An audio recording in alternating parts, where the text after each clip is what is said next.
இயலிசையனும் போரோளின் திறமாம் புயல் என மீடருடைய புண்ணியனே. இயலிசையனும் போரோளின் திறமாம் புயல் என மீடருடைய புண்ணியனே. கயல் என வரினேடோ கண்ணியோடு அயலுலக அடிதொழ அமர்ந்தவனே கயல் என வரினேடும் கண்ணியோடும் அயல் உலக அடிதொழ அயர்ந்தவனே. கலனாவது வெண்தலை கடிபொழு புகலிதனுள் நிலநாள் தொழும்புற நிறைமது அருளினே. புண்ணியர் தோழுது ஏழு புகலின் நகரே விண்ணவர் அடிதோழ விளங்கினானே. நன்னிய ஞான சம்பந்த வாய்மையை பந்தியாரும் தமிழ் பத்து வல்லார் நடலை இவையின்றி போய் நன்னுவர் சிவன் உலகம் இடராயின இன்றி தாம் எய்துவர் தவநெறிய. இதுக்கு முன்ன படிச்ச பதியத்தை விட இந்த பதிகம் வேறொரு மாதிரியா இருக்குது. இந்த பதியத்துக்கு மேல தலை போட்டுக்காங்க பாங்க, 4 அடி மேல் வைப்பு. 4 அடி பாட்டு, அது மேல 2 அடி சேர்த்து பாடு, அதுக்கு 4 அடி மேல் வைப்பு. சங்க காலத்துல கலிப்பாட்டு வஞ்சிப்பாட்டுன்னு 2 வகையான பாட்டு உண்டுங்க. அந்த பாட்டுல பாட்டு முழுவதும் முடிச்சு கடைசியில ஒரு சின்ன உறுப்பு பாடுவான். அந்த உறுப்புக்கு வைப்பு அப்படின்ட்டு இந்த சுரிதகம் என்று சொல்லுவார்கள். அது போல இசைப்பாட்டுல 4 அடியால பாட்டை முடிச்சு அதன் மேல 2 அடி, அதுக்கு 4 அடி மேல் வைப்பு அப்படின்னு சொல்றது. இது பழைய பழக்கம்தான், புதுசு இல்லை. ஆனா இவர் அதிகமா அதை பயன்படுத்தி இருக்கிறார் அப்படின்னு சொல்ற. இயலிசை எனும் பொருளின் திறமாம் புயலன மிடருடை புண்ணியன். மேல படிச்சோம்ல, பாட்டும் பொருளும் பொருளின் பயனுமாக இறைவன் இருக்கிறான்னு, அதுதான் இது. இயல் இசை எனும் பொருள் நின் திறமாம், பொருள் நின் திறமாம். உன்னுடைய கூறுபாடா இயலும் இசையும் பொருளும் இருக்கின்றன. இயல் இசை எனும் பொருள் நின் திறமாம். பொருளின் திறமாம்னு ஒரு பாட்டு, பொருளின் திறமாம்னு ஒரு பாட்டு. பொருளின் திறமாம்னா பொருள் நின் என்று பிரிச்சுக்கோணும். இந்த இள்ளும் நீயும் சேர்ந்தா இப்படி ஆகும்.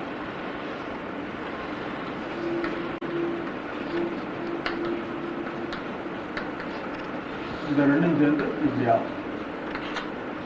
பொருள் நின் திறமாம். இப்போ பொருள் நின் திறமாம். இயல் இசை பொருள் நின்னுடைய கூறுபாடு என்ற அர்த்தம். பொருளின் திறமாம்னா ஒன்றும் பிரச்சனை இல்லை, அப்படியே அர்த்தம் பண்ணு.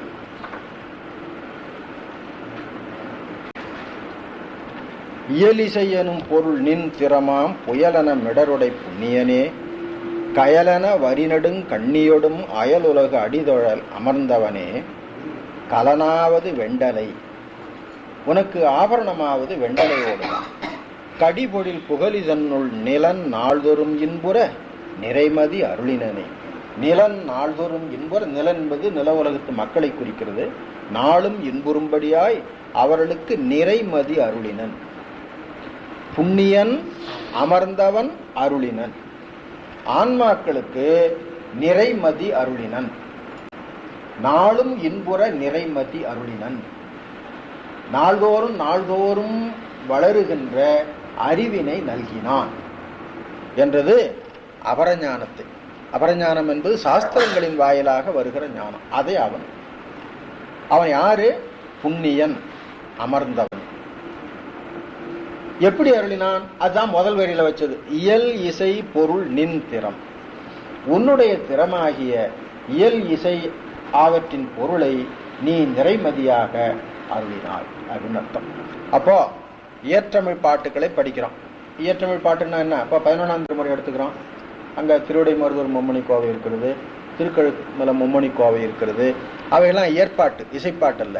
அந்த ஏற்பாட்டு படித்தாலும் ஞானம்தான். இப்போ இதெல்லாம் இசைப்பாட்டு, இதனாலும் ஞானம். எனவே இயலாயிருந்தாலும் இசையாயிருந்தாலும் அவற்றின் பொருளினாலே இறைவனுடைய கூறு விளங்க வேண்டும். அதனால ஞானம் வளரும் என்பது. பொருளின் திறமாம் என்று இருந்த பாடம் நல்ல பாடம். பொருள் நின் திறமாம் என்ற பாடம் அவ்வளவு நல்ல பாடம் இல்லை. சரி. நிலையுறும் இடர் நிலையாத வண்ணம் இலையுறும் மலர்கள் கொண்டு ஏத்துதும் யாம். நிலையுறும் இடர் நிலையாத வண்ணம். நம்ம இடத்துல துன்பம் நிலையா தங்கி இருக்குது. என்ன துன்பம் நிலையா தங்கி இருக்குது? பிறப்பு துன்பம் நிலையா தங்கி இருக்குது. அதை நிலையில்லாம பண்ணிடணும். நிலையாய் தங்கி இருக்கிற பிறப்பு துன்பத்தை நிலையில்லாம பண்ண வேணும்னா என்ன பண்ணலாம்? இலை மலர் கொண்டு ஏத்துதும். அர்ச்சனை பண்ண வேண்டியதுதான், வேற ஒண்ணும் இல்லை. பத்திர புஷ்பங்களினாலே அர்ச்சனை பண்ண வேண்டும் அப்படிங்கிறத இலை உரு மலர்கள் கொண்டு ஏத்துதும். இலை கொண்டு மலர் கொண்டு. உரு என்பது ரெண்டு இடத்துலையும் கூட்டிக்க வேண்டும். உரு இலை கொண்டு உரு மலர் கொண்டு. உரு என்பது பூசைக்கென்று சாஸ்திரங்களிலே வகுத்து சொல்லப்பட்ட இலைகளும் மலர்களும். கிடைக்காத பொழுது என்ன வேணாலும் ஆகும். ஏன்னா அவன் எதையும் வேண்டான்னு சொல்ல மாட்டான். காலையிலே ஒரு பாட்டு சொன்னேன், நல்லவும் தீயவும் அல்ல புவியிலே புல்லில எருக்கமாயினும் உடையவை கடவுள் பேணயம் என்ன ஆவாங்கு அப்படின்னு ஒரு புறநானூற்று பாட்டு சொன்னேன். அதனால நீங்க எந்த மலர்னாலும் அரிச்சிக்கலாம், எந்த தழையினாலும் அரிச்சிக்கலாம், அவன் ஒன்றும் வேண்டான்னு சொல்ல மாட்டான். ஆனா வழிபாட்டுல விதிமுறைன்னு ஒண்ணு உண்டு இல்லையா? அந்த விதிமுறை வழிபாடு தவறாம பின்பற்ற வேணும். அந்த விதிமுறை வழிபாட்டுல இன்னென்ன பூக்கள் அர்ச்சனைக்காகும், இன்ன இலைகள் அர்ச்சனைக்காகும் என்று விதிக்கும். அதனால இலை உரு மலர் கொண்டு என்பதுல உரு என்பது ரெண்டு பக்கம் போட்டு உரு இலை கொண்டு உரு மலர் கொண்டு. உரு என்பதுக்கு பொருந்திய என்ற அர்த்தம், ஒற்ற பொருந்திய என்ற அர்த்தம். இலையுறு மலர்கள் கொண்டு ஏத்துதும் யாம். மலையினில் அறிவையை வெறுவ வன் தோல் அலைவரு மதகரி உரித்தவனே. மலையினில் அறிவை பார்வதி, அவள் வெறும்படியாய் கரி உரி போர்த்தவள். இமையோர்கள் நின் தாழ்தொழ எழில் திகழ் பொழில் புகழி உமையாளோடும் மண்ணினை உயர் திருவடியினையே ஏத்துதும் யாம். இந்த உயர் திருவடியினையே இருக்கு பாருங்க, அது ரெண்டாவது வரியில ஏத்துதும் யாம். எதுக்கு? நிலையுறும் இடர் நிலையாத வண்ணம் திருவடியினையே இலையுறு மலர்கள் கொண்டு ஏத்துதும் யாம் அப்படின்னு சொல்றாங்க. அடுத்த பாட்டு.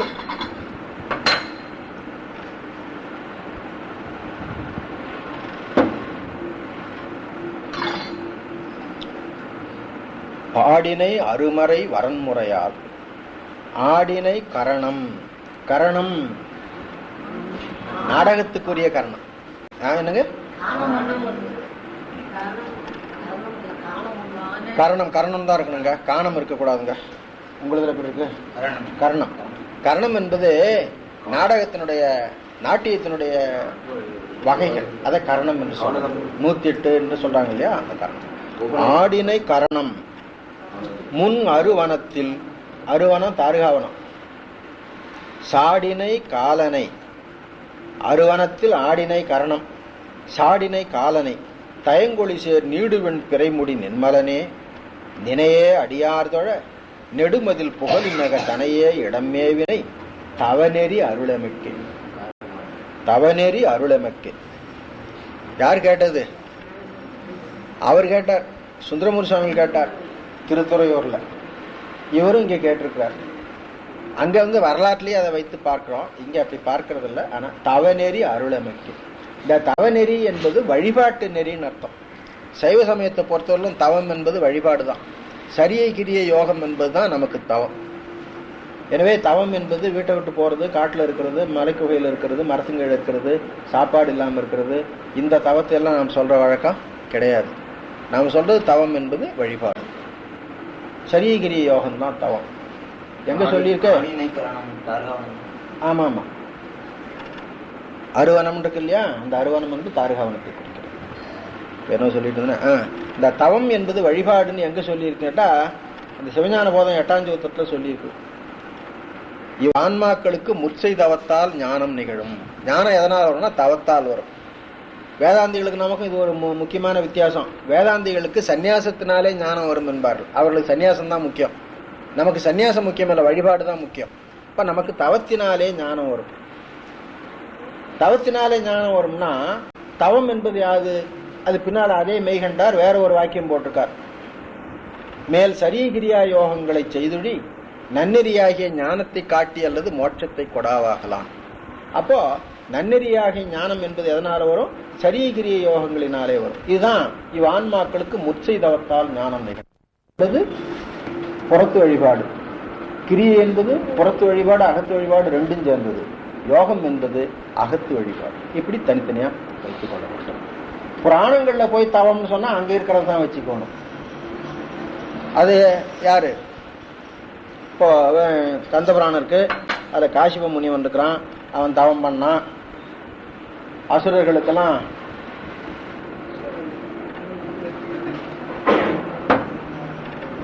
சூரபதன் முதலில் தோன்னு உடனே போய் கேட்டாங்க, நாங்கெல்லாம் பிறந்துட்டோமே, என்ன பண்ண சொல்றீங்க எங்களை அப்படின்னுட்டு. காசிபன் தவம் பண்ணுங்கடா அப்படின்னா. அவங்க அம்மா அதெல்லாம் வேண்டாம், தவம் பண்ணா உடம்பு மெலிஞ்சு போகும், அதனால என்ன கிடைக்கும், ஒன்றும் கிடைக்காது அப்படின்னுட்டு அவ வேற ஒன்று பண்ண சொன்னான். அந்த பையங்களுக்கு சூரபத்மன், சிங்கமுகன், தாரகன் 3 பேருக்கும் ஆளாளுக்கு உபதேசம் பண்ணியிருக்காங்க. காசிபன் ஒரு உபதேசம் பண்ணான், அவன் தவம் செய்யுங்கடான்னு உபதேசம் பண்ணான். அவங்க அம்மா ஒரு உபதேசம் பண்ணான், அவன் எல்லாம் உலோகாயுதவாதத்தை உபதேசம் பண்ணான். சுக்கிரன் ஒரு உபதேசம் பண்ணான், அவன் வேதாந்தத்தை உபதேசம் பண்ணான். அவன் 3 சேர்ந்து அவங்களை உருப்படி இல்லாமல் ஆக்கிட்டு. அவன் கடைசியில் நிறைய பேர் சொன்னாங்க, அட சைவ சித்தாந்த நெறிக்கு வாங்கடாப்பா, அங்கே வந்தாதான்டா நீங்கள் பிழைக்க முடியும் அப்படின்னுட்டு. அவனால வர முடியல, கடைசி வரைக்கும் வர முடியல. இதான் கந்தபுராணத்தில் இருக்கிறது. ஆக வைதிக நெறியோ, உலகாயுத நெறியோ, ஏகான்மவாத நெறியோ முடிந்த முடிவாகிய பயனில் கொண்டு போய் சேர்க்காது. சைவ சித்தாந்தமாகிய நெறி, சைவ சித்தாந்த நெறி என்ன? அவன் தலைவன் என்றும் நாம் அடிமை என்று உணர்கிற நெறி. ஏகான்மவாதத்தில் தலைவன் அடிமை என்று உணர்கிற நெறி கிடையாது. எல்லாமே பிரம்மமாச்சு, அதில் யாருக்கு அடிமை? அங்கே ஒன்றும் பிரயோஜனம் இல்லை. இதெல்லாம் தான் கந்தபுராணத்தில் சொல்லப்படுகிற முக்கியமான விஷயம். அதுக்காக தான் கந்தபுராணம் படிக்கணும். மற்றபடி அவர் பிறந்தது, வளர்ந்தது, சண்டைக்கு போனது, சூரபதுமன் யாகம் பண்ணது, தவம் பண்ணது, வரம் பெற்றது, இதெல்லாம் சும்மா சாதாரணமான விஷயம். பாருங்க, காலையில் கந்தபுராணத்தை ஞாபகப்படுத்தி விட்டாங்க, அதனால அது ஒரு பக்கம் சுழந்துட்டு இருக்குது உள்ளுக்குள்ள.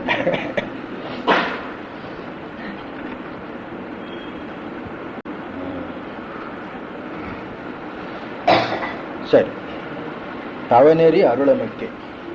தலைவா நினை வேண்டிக் கொள்வேன் தவநெறியே, அவர் அப்படி பாடினார் அல்லவா. இவர் இங்க வேண்டுது, அது வரலாற்றில் அமைந்தது, இது சும்பாதியத்தில் அமைந்தது. தவநெறி என்பதுக்கு அர்த்தம் பண்ணி கொள்ளுங்க. அவர் வேண்டிக் கொள்வேன் தவநெறியன்னு தானே கேட்டாரு.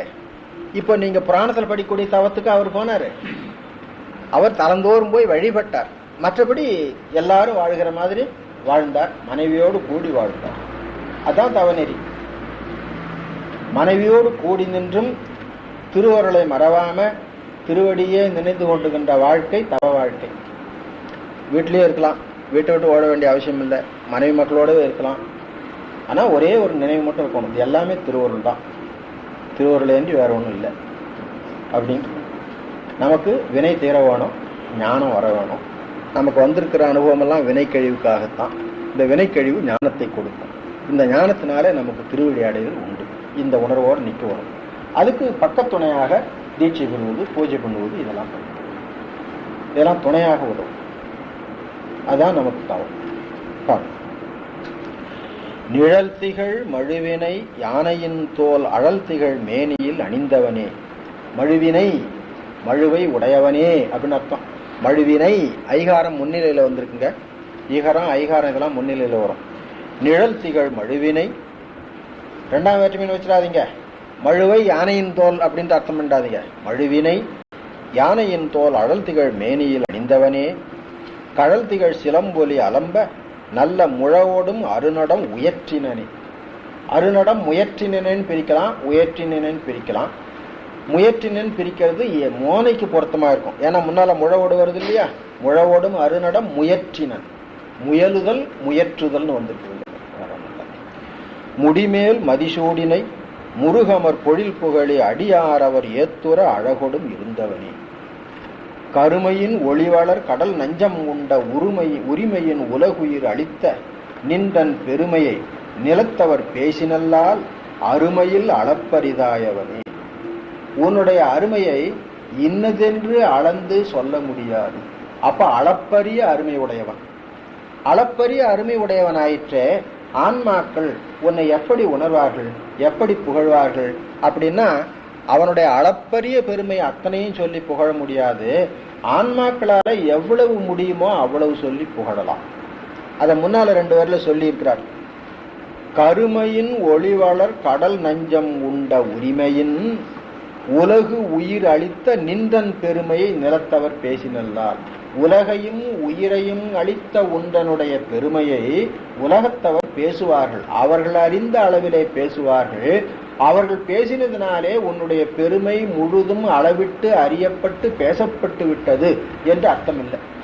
ஏன்னா அருமையில் அளப்பரிதாயவன், அருமையில் அளப்பரிதாயவன் ஆகையினால் அவனுடைய பெருமையை பேசுவதற்கு அவனுடைய புகழ் செயல்கள் ஒன்று ஒன்று நமக்கு புராணங்கள்ல சொல்லப்பட்டிருக்கின்றன. அதுல முக்கியமானது நஞ்சம் உண்ட வரலாறு. அதான் சொல்றார், கருமையின் ஒளிர் கடல் நஞ்சம் உண்ட உரிமையின், கடல் நஞ்சம் உண்டு உலகத்தை காப்பாற்றிய உரிமையினாலே உலகங்கள் உன்னை புகழ்கின்றன. உலகுயிர் அளித்த நின்றன் பெருமையை நிலத்தவர் பேசினல்லால் அருமையில் அளப்பரிதாயவனே. அறவேரிடையாளோடும் அரவு போன்ற இடை, இங்க ஏர் என்று ஓம உருவா வருதுங்க. அரவு ஏர் இடை, அரவு போன்ற இடை, மென்மைக்கும் தோட்சிக்கும். அறவேரிடையாளோடும் அலைகடல் மலி புகழி பொருள் சேர்தர நாள்தோறும் புவிமிசை பொலிந்தவனே. அலைகடல் மலி புகழி புவிமிசை பொலிந்தவனே. புவிமிசை அலைகடல் மலி புகழி பொலிந்தவன். எதுக்காக? நாள்தோறும் பொருள் சேர்தர. நாள்தோறும் பொருள் சேர்தர என்றால் நாள்தோறும் அவனுடைய புகழ் மேலும் மேலும் மிகும்படியாய், அவனுடைய புகழை பேசுபவர்களுக்கு நாள்தோறும் சிவானுபூதிய செல்வம் மிகும்படியாய். அப்படின்னா பொருள் சேர்தர. பொருள் சேர்தர என்பது பொருள் நாளும் சேரும்படியாய். யாருக்கு சேரும்? வழிபடுகின்ற ஆன்மாக்களுக்கு சேரும். அப்ப என்ன பொருள் அது? சிவானுபூதி ஆகிய செல்வம். அப்ப இறைவன் எதுக்காக பூவுலகத்துல கோயில் கொண்டிருக்கிறான் அப்படின்னா, வழிபடுபவர்களுக்கு நாள்தோறும் சிவானுபூதி ஆகிய செல்வம் பெருகும்படியாய் கோயில் கொண்டிருக்கிறான். அவனுக்கு அதனால ஒரு பயனும் இல்லை. அவன் கோயில் கொண்டதுனால ஆன்மாக்களுக்குத்தான் பயன். அடையறிமாவோடு வேங்கையின் தோல் புடைபட அரைமிசை புனைந்தவனே. சிங்கத்தின் தோலும் புனைந்திருக்கிறான், வேங்கையின் தோலும் புனைந்திருக்கிறான். அடை அரிமாவோடு, அரிமா என்பது சிங்கம். பகையாக அடைந்த, இங்க அடைந்த என்பது நட்பாக அடைந்த அர்த்தம் அல்ல, பகையாக அடைந்த. அடை அரிமாவோடு வேங்கையின் தோல் புடைபட அரைமிசை புனைந்தவனே. படையுடை நெடுமதில் பரிசழித்த, படையுடை நெடுமதில் என்று திரிபுராதிகள், பரிசு அடித்த விடையுடை கொடிமல்கு வேதியனே. விகிருதா பரமா நின்னை விண்ணவர் தொழ புகழி தகுவாய் மடமாதொடும் தாழ் பணிந்தவர் நமக்கே. நின்னை விண்ணவர் தொழ, தேவர்களெல்லாம் உன்னை வழிபடுவதற்கு காத்து கொண்டிருக்கிறார்கள். நீ அவங்கள விட்டுட்டு இங்க வந்துட்ட, புகழி இடத்துல வந்துவிட்ட. நீ மட்டும் தனியா வரல, மனைவியோடு வந்துட்ட. அவன் வந்தா அப்புறம் அவனுடைய சக்தியும் கூடவே தானே, அதை பிரிப்பின்றி இருக்கிறதாச்ச, அதனால அதுவும் கூடவே தானே இருக்கும். ஆகையினால தகுவாய் மடமாதொடும் தாழ் பணிந்தவர்க்கு. அடையவர் தொழுதழ அமரரேத்த செடிய வல்வினை பல தீர்ப்பவனே.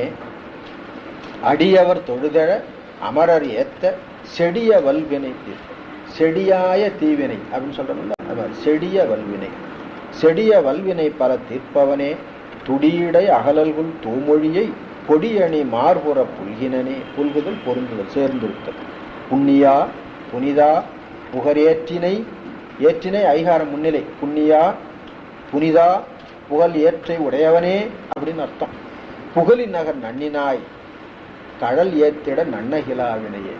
நீ புகழி நன்னினாய், உன்னுடைய திருவடியை நாங்கள் தொழுகிறோம், எங்களை வினை நன்னா. நீ புகழி நன்னினதனால எங்களை வினை நன்னாததாக ஆயிற்று. இவன் நன்னினதனாலே பிரிதொன்று நன்னாததாக ஆயிற்று. அது ஒரு சுவை பண்ணி சொல்றது, ஒரு எதிர்மறையும் ஒரு உடன்பாடுமா வச்சு சொல்ற. இரவோடு பகலதாம் எம்மான் உன்னை பரவுதல் ஒழிகிறேன். எம்மான் உன்னை இரவோடு பகலதா பரவுதல் ஒழிகிறேன். அந்த இரவோடு பகலதாம் எம்மான் என்பத, இரவோடு பகலதாம் என்பது எம்மானுக்கு கூட்டக்கூடாது, பரவுதலுக்கு கூட்டவனும். எம்மான் என் தலைவனே. மான் என்பதுக்கு பெரியவன் அர்த்தம். எம்மான் எமக்கு பெரியனாகிய தலைவனே, நின்னை பரவுதல் ஒழிகிறேன். எப்ப பரவுதல் ஒழிகிறேன்? இரவோடு பகலதான், இரவும் பகலும். இரவோடு பகலதா பரவுதல் ஒழிகிறேன். ஏன்? வழியடியேன். வழியடியேன்னு என்ன அர்த்தம்? பரம்பரையா அடிமை. எங்க அப்பா உனக்கு அடிமை, எங்க பாட்டம் உனக்கு அடிமை, அவனுடைய அப்பா உனக்கு அடிமை, அவனுடைய பாட்டம் உனக்கு அடிமை. இப்படி வழி வழியா உனக்கு அடிமையாக இருக்கிறேன். ஆகையினாலே பரவுதல் ஒழிகிறேன்.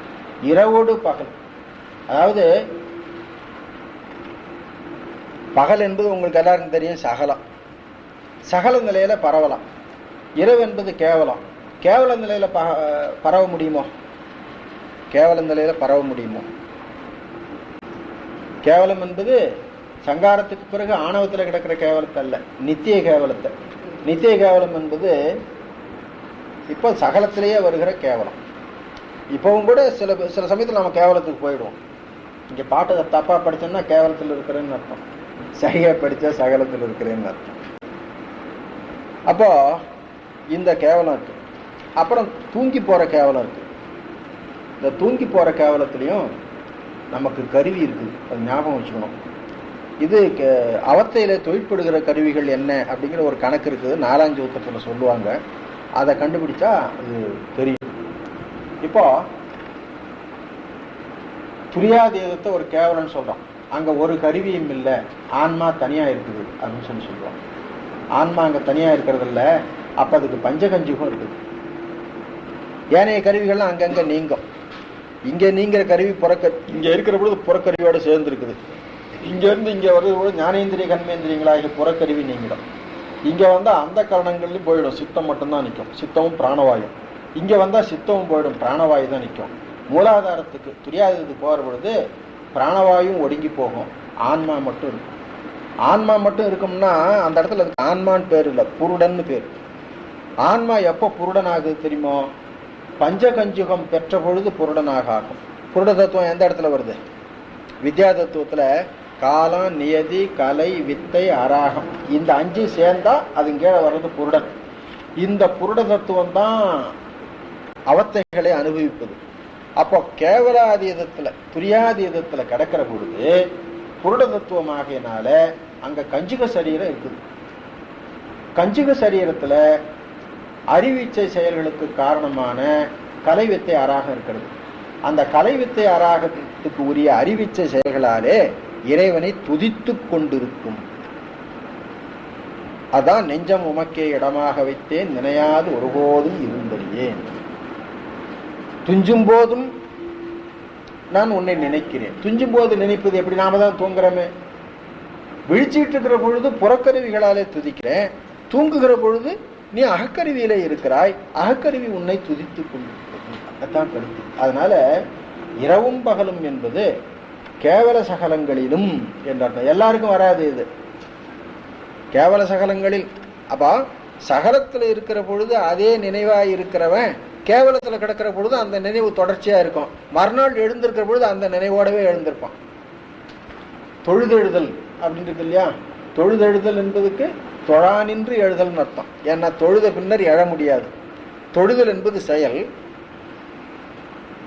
தொழுத பின்னர் எழுதுனா எழுவதுக்கு முன்னே தொழ வேணும். எழுவதுக்கு முன்னே அவன் தூங்கிட்டு இருக்கிறான்னு எங்க தொழ முடியும்? அப்போ தொழுதெழுதல் என்பதுக்கு அர்த்தம் எப்படி பண்றது? தொழுது பின் எழுதல்னு அர்த்தம் பண்ண முடியாது. அதுக்காக முன்ன பின்ன மாத்திக்கலாமோ? எழுந்து தொழுதல். எழுந்து தொழுதல்னு சொன்னா எழுற வரைக்கும் தொழவில்லைன்னு அர்த்தம் ஆயிடும். எழற வரைக்கும் தொழவில்லைன்னு சொன்னா இடையறாது வழிபட்டான் என்பதுக்கு பொருள் இல்லாமல் போயிடும். அப்ப என்ன பண்ணணும்? தொழா நின்று எழுதல். தொழா நின்று எழுதல்னா என்ன அர்த்தம் கேட்டா, தொழுதலும் எழுதலும் ஏக காலத்துல நடக்குது. எப்படி எழும்பொழுது தொழ முடியும்? முன் தொடர்ச்சி இருந்தால் வழியே தொழ முடியாது. அப்ப முன் தொடர்ச்சி எப்படி வந்ததுன்னு கேட்டா, இவன் தூங்குற பொழுது அந்த நினைப்போடு தூங்கினா, தூக்கத்திலும் அந்த தொழுகை நடந்து கொண்டே இருந்தது, எழுகிற பொழுது அந்த தொழுகையோடு எழுந்திருக்கிறான். இந்த உணர்வு வரணும். இதுக்குதான் தொழுதெழுதல். திருக்கோவையார்ல வருது, தொழுதெழுவார் வினைவளம் நீரழ நீரணி அம்பலவன் அப்படின்னு. அங்க தொழுதெழுவார். இந்த தொழுதெழு தான் உலகியல்ல வச்சு திருவள்ளுவர் பாடி காட்டார். தெய்வம் தொழாள் தொழுநற்றொழுதெழுவாள். அந்த தொழுதெழுதலும் இந்த தொழுதெழுதலும் ஒண்ணுதான். தொழப்படுகிற பொருள் தான் வித்தியாசம். அங்கே அவளுக்கு பதியா இருக்கின்ற புருஷனை தொழுதெழுகிறாள், இங்கே ஆன்மா தனக்கு பதியாக இருக்கின்ற இறைவனை தொழுதெழுகிறது. இவ்வளவுதான் வித்தியாசம். அதனால தொழுதெழுதல் என்ற வினையில ரெண்டு இடத்தும் ஒரே மாதிரி தான். அதனால தொழான் என்று எழுதல். இந்த நிலை தான் இரவும் பகலும் தொழுதல். ஏற்றாய் அடிக்க இரவும் பகலும் பிரியாது வணங்குவன் எப்பொழுதும். ஏற்றாய் அடிக்கே வணங்குவன், எப்பொழுதும் வணங்குவன், இரவும் பகலும் வணங்குவன், பிரியாது வணங்குவன், அத்துவிதமாக நின்று வணங்குவன், தனித்தனே கூட்டிக்குவான். அந்த மாதிரி இங்க இரவோடு பகலதாம் எம்மான் உன்னை, எம்மான் உன்னை இரவோடு பகலதா பரவுதல் ஒழிகிறன். அந்த இம்மை விட்டுடணும். எம்மான் என்பது வந்ததுனால பகலதான் வந்தது. இங்க கூட்டுற பொழுது அது போயிடும். இரவோடு பகலதா, இரவும் பகலுமாக உன்னை பரவுதல் ஒழிகிறேன். இந்த இரவும் பகலுமாக பரவுதல் அப்படின்னா என்னன்னு புரிஞ்சுக்கணும். அவ்வளவுதான் இந்நேரம் சொன்னேன். பரவுதல் ஒழிகிறேன் வழியடியேன். வழியடியேன் ஆகினால் நான் உன்னை விட்டு வேற எங்கேயும் போறதுக்கு இடமில்லை. இப்படி ஆண்டவனுக்கு வழியடிமையா இருக்கிறது தான் உண்மையான அடிமை. வேற யாருக்கும் வழியடிமையா ஆகக்கூடாது. ஒருத்தர் ஆயிட்டார், பாவம், ஆகக்கூடாத இடத்துக்கு ஆயிட்டார். அவர் ஆனது பத்தாம அவங்க சந்ததிகளையும் ஆக்கி வச்சுட்டார். நக்கீரன் வழியடிமைன்னு ஒருத்தர் போட்டார், தெரியுமில்ல? முதல்ல நக்கீரனுக்கு அடிமையாகிறதே மகா தப்பு. அதுக்கு மேல வழியையும் சேர்த்து அடிமையாக்குறதுக்கு அவருக்கு என்ன உரிமை இருக்கு? ஆண்டவனுக்கு வழியை அடிமையே பண்ணலாம், பண்ணாவிட்டாலும் வழி அடிமை என்பது உண்மை. பாருங்க, அந்த சமாச்சாரத்தை இப்ப பேச வேண்டாம். இரவோடு பகலதாம் எம்மான் உன்னை பரவுதல் ஒழிகிலேன் வழியடியேன். புறவிரி நறுங்கொன்றை கொண்டணிந்த, புறவு விரி நறுங்கொன்றை, புறவு புறா என்ற மலர் நீண்ட சொல் குறுகி வருது. இரா இரவுன்னு வரும். அத போல புறா குறவுன்னு வரும். குறவு விரி நறுங்கொன்றை, புறவும் விரிந்த நரிய கொன்றையும், புறவும் கொன்றையும் உண்மை தொகை, அது குறைவிரி நறுங்கொன்றை அப்படின்னு வருது. குறைவிரி நறுங்கொன்றை கொண்டணிந்த அறவிரி சடைமுடி ஆண்டகையே. நீ ஆண்டகை ஆகையினாலே நான் அடியேன், நீ ஆண்டகை ஆகையினாலே எனக்கு நாங்கள் குடிகுடியா வழி வழியா உங்களுக்கு அடிமையாக வந்திருக்கிறோம். இந்த ஆண்டகை என்ற சொல் அந்த குறிப்பில் நிற்குது. அறவிரி சடைமுடி ஆண்டகையே. அன்னமென் நடையாளோடும் அதிர்கடல் இலங்கை மண்ணை. அனமென் நடை என்பது அன்னமென் நடை, அன்னமென் நடை அனமென் நடைன்னு வருது. அனமென் நடையாளோடும் அதிர்கடல் இலங்கை மண்ணை இனமாறுதரு தோளடத்து இருந்தனை புகழியுள்ளே. புகழியுள்ளே இருந்தனை இலங்கை மண்ணை தோல் அடர்த்து, இனம் ஆறுதரு தோல், கூட்டமா இருக்கிற தோல்னு அர்த்தம். அதனால 10 தலையும் 20 கையும் அல்லவா? அதனால இனம் ஆறுதரு தோல், இனம் ஆறுதரு தோல் அடர்த்து இருந்தவனே. உருகிட உவகை தந்து உடலினுள்ளால் பருகிடும் அமுதன பண்பினனே. இந்த ரெண்டு வரியும் ரொம்ப அருமையான வரிங்க. பண்பினன், எத்தகைய பண்பினன்? அமுதம் ஒத்த பண்பினன்.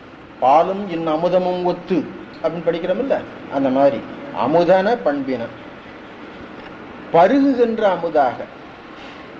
எப்பையா கிடைக்கும் அப்படின்னா, இந்த சிவபோகம் எல்லாம் உடம்பு நீங்கினா கிடைக்கும், செத்த பிறகு கிடைக்கும் அப்படின்னு சொல்லுவாங்க. அதெல்லாம் இல்லைங்க. சைவ சித்தாந்தத்தை பொறுத்தவரையிலும் இந்த உடம்போடு இருக்கிற பொழுதே சிவபோகத்தை அனுபவிக்கலாம். அதனால அவர் என்ன பண்ணிருக்கார்? உடலினுள்ளால் பருகிடும் அமுதத்து, அது பருகிடும் அமுதன பண்பினன். எப்போ நீ உடம்பு இடம் கொண்டிருக்கின்றாய், அதனால என்னிடத்துல உவகை மிகுகிறது, உவகையினாலே நெஞ்சு உருகுகிறது, அதனாலே ஒரு ஆனந்தம் வருகிறது. அந்த ஆனந்தம் இந்த உடம்போடு கூடியே நான் அனுபவிக்கிறேன். இது எதை சொல்லுது தெரியுங்களா?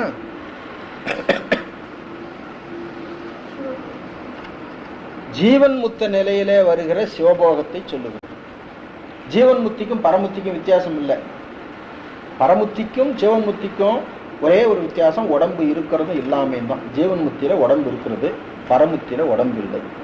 பரமுத்தியில என்ன அனுபவம் உண்டோ அந்த சிவானுபவம் இந்த உடம்போடு இருக்கிற ஜீவன் முத்த நிலையிலும் வரும். உடம்பினுள்ளே ஆன்மா இருக்கிறது, ஆன்மாவினுள்ளே இறைவன் இருக்கிறான். இதை உணர்ந்து நாம் உவகை கொண்டு மனம் உருகி அவனை வழிபடுகிறோம். வழிபடுகிற பொழுது நாம் நமக்கு அமுதமாக இனித்து சிவபோகத்தை நல்கும். இதுதான் இந்த பாட்டில் சொல்லுகிறது. எனவே இந்த 2 வரியும் ஜீவன் முத்தை நிலையிலே வருகின்ற சிவபோகத்தை சொல்லுகிறது என்று அர்த்தம் பண்ணு. உருகிட உவகை தந்து உடலின் உள்ளால் பருகிடும் அமுதன பண்பினன். உடலின் உள்ளால் அமுதன பண்பினன். பருகிடும் அமுதன பண்பினன். உவகை தந்து உருகும்படியான உவகையை தந்து பருகும்படியான அமுதம் போன்ற சுவையை உடையவனாய் அவன் இருக்கிறான். இந்த உடலின் உள்ளே இருக்கின்றான். இந்த உடலிலிருந்தே நான் அந்த போகத்தை அனுபவித்துக் கொண்டிருக்கின்றேன் அப்படிங்கிற கருத்து. பொறுகடல் வண்ணனும் பூளானும் பெருகிடும் அருளென பிறங்கெரியாய் உயர்ந்தாய். பொறுகடல் வண்ணனும் பூளானும் பெருகிடும் மருளென பிறங்கெரியாய் உயர்ந்தாய். பெருகிடும் அருளென என்று இரண்டா பிரிக்கலாம். உயர்ந்தாய். இனி நீ எனை ஒன்மலர் அடி இணை கீழ் வயந்தாங்குற நல்கிடு வளர்மதில் புகழி மனே. மன்னே என வர வேண்டியது மனே என்று வந்தது. வளர்மதில் புகழி மன்னே நல்கிடு. என்ன நல்கிட வேண்டாம்? அடியிணை கீழ் வயந்தாங்குற நல்கு. விளங்கி அங்கே பொருந்தும்படியாய் நல்கு. வயந்தாங்குற வயந்து ஆங்கு உர நல்கு. வயந்து நல்கு ஆங்கு உர நல்கு. மேல என்ன சொன்னாரு? தவநெறி அருள்னு சொன்னார். இங்க என்ன சொன்னாரு? அடியிணை கீழ் உர நல்கு அப்படின்னு சொன்னார். அடியிணை கீழ் உர நல்கினா என்ன கிடைக்கும்? சிவபோகம் கிடைக்கும். அதுதான் அந்த முதல் 2 வரியில வச்சுக்கிறார். அதனால இந்த 9வது பாட்டு ரொம்ப அருமையான பாட்டு, ஞாபகம் வைத்துக் கொள்ளலாம். எனக்கு கிடைக்கும் திருவடி கீழே இருக்கிறதுனால, அவங்க 2 பேருக்கும் கிடையாது. ஆகினால் அவங்களுக்கு மருள் பெருகும், எனக்கு அருள் பெருகும். மருள் என்பது மயக்கம். மருள் பெருகும்படியாய் நீ எரியாய் நீண்டாய். இவ்வளவு பெரிய உருவமா, இதனுடைய முடியை எப்படி காண்றது, இதனுடைய அடியை எப்படி காண்றது? அவங்க மருள் அடைந்தாங்க. அதனால பெருகிடும் மருள் என, பெருகுவதற்குரிய மருள் தோன்றுவதற்கு ஏதுவாகிய மேலும் மேலும் பெருக பார்க்க அவங்களுக்கு வேப்பா இருக்குது. எப்படி போய் பார்க்கறது, எப்படி போய் பார்க்கறது? பெருகிடும் மருள் என பிறங்கெரியாய் உயர்ந்தாய். இனி என்பது இப்பொழுதுன்னு அர்த்தம். அவங்களுக்கு நீ உயர்ந்தாய், எங்களுக்கு நீ அப்படி உயர வேண்டியில்லை. இந்த உடம்பினுள்ளே இருந்து உருகும்படியான உகையை தந்து பருகும்படியான அமுதத்தை ஒத்து இனிப்பவனாய் இருக்கின்றாய். எங்களை உன்னுடைய திருவடி கீழே வைத்துக்கொள் அப்படின்னு. இந்த பாட்டு ரொம்ப அருமையான பாட்டு, நல்லா ஞாபகம் வைத்துக் கொடுத்தார். கையினில் உண்பவர் கணிகை நோன்பர். கணிகை நோன்பு, கணிகம் என்ற சொல்லு கணிகைன்னு வருதுங்க. கணிகம் என்பது அவங்களுடைய கொள்கைக்கு பேர். சணிகம் என்பது கணிகம் வருது.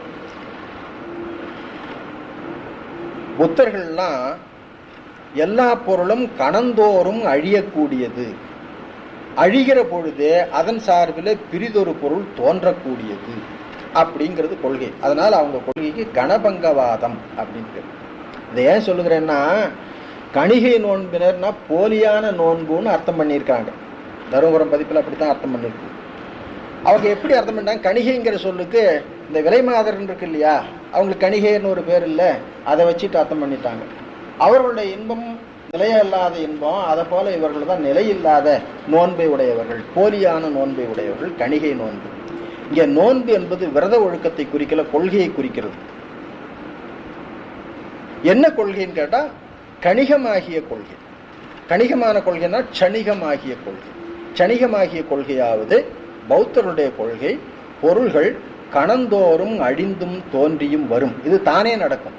இதுக்கு சார்பில் தோற்றம்னு பேர். அதான் வேடிக்கை சொல்லுவாங்க. பௌத்த மதத்தினுடைய கொள்கைப்படி இப்ப 4 மணிக்கு நான் இங்க உள்ள வந்து புகுந்தேன்ல, 4 மணிக்கு புகுந்த பொழுதும் வையாபுரிங்கிற பேரோட புகுந்தேன். இப்ப 6 மணிக்கு வெளியில புறட்டு போக போறேன். 6 மணிக்கும் வையாபுரிங்கிற பேரோட தான் வெளியில போக போறேன்.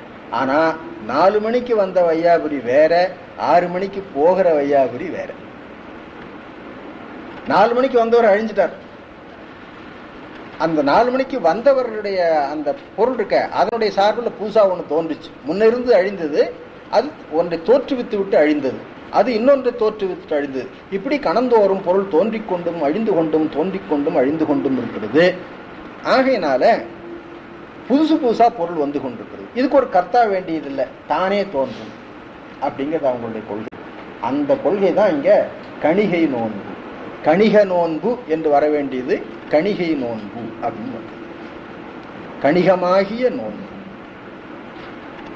சனந்தோறும் பொருள்கள் நிலையில்லாமல் மாறி மாறி தோன்றிக் கொண்டிருக்கின்ற நோன்பு என்று. எனவே கணிகையர் போன்ற நோன்பு அவர்கள் நிலையில்லாத உள்ளத்தை உடையவர்கள், அதை போல நிலையில்லாத நோன்பை உடையவர்கள் அர்த்தம் பண்ண வேண்டியதில்லை. கையினில் உண்பவர் கணிகை நோன்பர் செய்வன தவமலா செதுமதியர். சைவ சித்தாந்தத்தில் நிற்கிறவன் செய்வதெல்லாம் தவம், அவன் செய்வதில் எதுவுமே தவமாக ஆகாது. ஏன் இவன் செய்வதெல்லாம் தவமாகும்னா, இவன் அவனையன்றி நான் இல்லைன்னு உணர்ந்திருக்கிறான். ஆகினால் இவன் செய்வதெல்லாம் அவனுடைய செயலாக தவமாக ஆகிறது. செய்வன தவமலா செதுமதியர். இப்போ சைவ சித்தாந்தத்தை பொறுத்தவரையிலும் நான் ஏதாவது உண்கிறேன் என்று சொன்னால் நான் உண்கிறேன்னு அர்த்தம் இல்லைங்க. அதுக்கு என்னிடத்துல இறைவனுக்கு நிவேதனம் செய்கிறேன். நான் உண்பது நிவேதனம், நான் நடப்பது திருக்கோயில் வலம். கோயிலில் நடந்தால் தான் கோயில் வலம் இல்லைங்க, சும்மா நடந்தாலும் கோயில் வலம் தான். ஏன், நம்முடைய உள்ளத்தில் இறைவன் இல்லாத இடம் என்பது எதுவும் இல்லை. நாம் நடக்கிறதெல்லாம் அவன் இருக்கிற இடம் தான். அப்போ நாம் நடப்பதெல்லாம் திருக்கோயில் வலம் தான். அந்த மாதிரி ஒரு வாழ்க்கையில் சைவன் போய்கொண்டிருக்கணும் பாருங்க. எனவே நாம் செய்வதெல்லாம் தவம், செய்தனவே தவமாக்கி. அவன் செய்கிறான், அவன் எப்படி ஆக்குகிறான்? நம்மை அவனுக்கு அடிமையாக ஆக்கி கொண்டா நாம் அவனுக்கு அடிமை என்பதை உணர்ந்து விட்டோமானால் நாம் செய்வதெல்லாம் தவம். செய்கின்ற செயலில் எந்த செயலும் அவச்செயலாக ஆகாது. தவத்துக்கு எதிர்மறை அவம். அவம்னா வீண் அர்த்தம், தவம்னா பயனுடையது அப்படின்னு அர்த்தம். அந்த கொள்கை இல்லாம கணிகமாகிய கொள்கை உடையவர்களுக்கு எது செய்தாலும் அவன்தான். ஆகினால் அவங்க தவமலா செய்கை உடையவர் என்று அர்த்தம் பண்ணுவோம். செய்வன தவமலா செதுமதியர். செதுமதினா குற்றமுடைய அறிவு. செய்வன தவமலா செதுமதியார் பொய்யவர் உரைகளை பொருளெனாத மெய்யவர் அடிதொழ விரும்பினனே. பாருங்க, இறைவன் விருப்பம் அடைந்தான், தொழ விருப்பம் அடைந்தான். யார் தொழ விருப்பம் அடைந்தான்? மெய்யவர் தொழ விருப்பம் அடைந்தான். எதனை தொழ? அடியை தொழ விருப்பம் அடைந்தான். மெய்யவர் தனது அடியை தொழ அந்த தொழுகைக்கு இவன் விருப்பம் அடைந்தான். நல்ல ஞாபகம் வைத்துக் கொள்ள வேணும். இறைவன் வேண்டுதல் வேண்டாமை இல்லாதவன். ஆனா அவனுக்கு ஒரே ஒரு இடத்துல மட்டும் வேண்டுதல் உண்டு. என்ன வேண்டுதல் கேட்டா, அடியவர்கள் பூசை செய்தால் அதை அவன் விரும்பி ஏற்றுக்கொள்வான். வேற எதுலையும் அவனுக்கு விருப்பம் கிடையாது.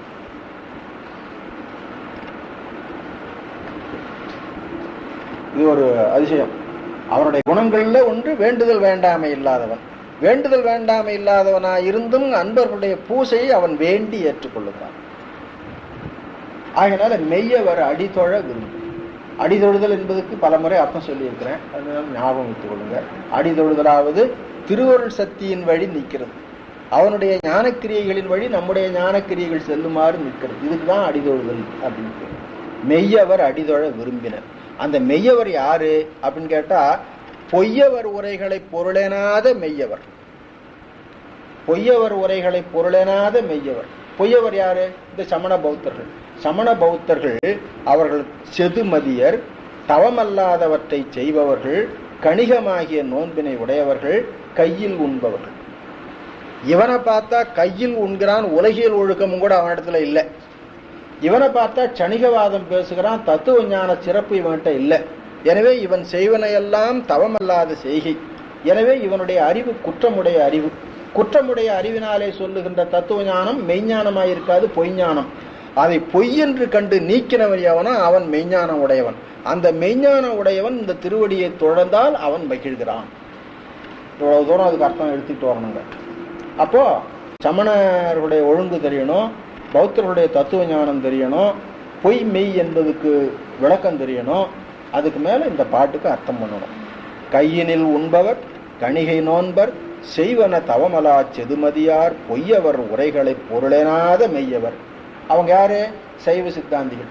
சைவ சித்தாந்திகள் தான் அவர்களுடைய உரையை பொருளாக கொள்ளாதவர்கள். அது யார் சொல்லி இருக்கிறது? நாம சைவ சித்தாந்தம் படிக்கிறதுக்காக நம்ம பெருமையை நாம சொல்றதாக நீங்க யாரும் நினைச்சிக்காதீங்க. மெய்கண்டார் நமக்கு சொல்லி வச்சிருக்கிறார். எங்க சொல்லி வச்சிருக்கார்? சிவஞான போதம் அவை இடத்துல சொல்லியிருக்காருங்க.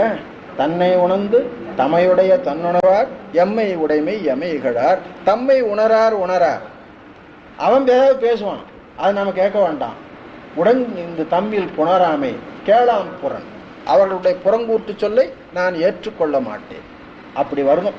அப்படி வந்தா பொய்யவர் உரைகளை பொருளெனாத மெய்யவர். அப்ப மெய்யவர் மெய்ப்பொருள் உணர்ந்தவர்கள், பொய்யவர் மெய்ப்பொருளை உணராதவர்கள். மெய்ப்பொருளை உணராத பொய்யர்களுடைய உரைகளை ஒரு பொருட்டாக மதிக்காம தள்ளிவிட்டு மெய்ப்பொருளை கை கொண்டவர்கள் அவர்கள் சைவ சித்தாந்திகள். அப்படின்னு அர்த்தம் பண்ணணும். பொய்யவர் உரைகளை பொருளனாத மெய்யவர் அடிதொழ விரும்பினனே வேந்தாய் வெள்ளேற்றினை விண்ணவர் தொழு புகழி உயர்ந்தார் பெருங்கோயிலுள் ஒருங்குடன் இருந்தவனே. வெள்ளேற்றினை வேந்தாய் விண்ணவர் தொழு புகழியில் உயர்ந்து ஆர் பெருங்கோயில், உயர்ந்து பொருந்தி விளங்குகின்ற பெருங்கோயில் ஒருங்குடன் இருந்தவன். ஒருங்குடன் என்பது உமையம்மையோ என்றார்.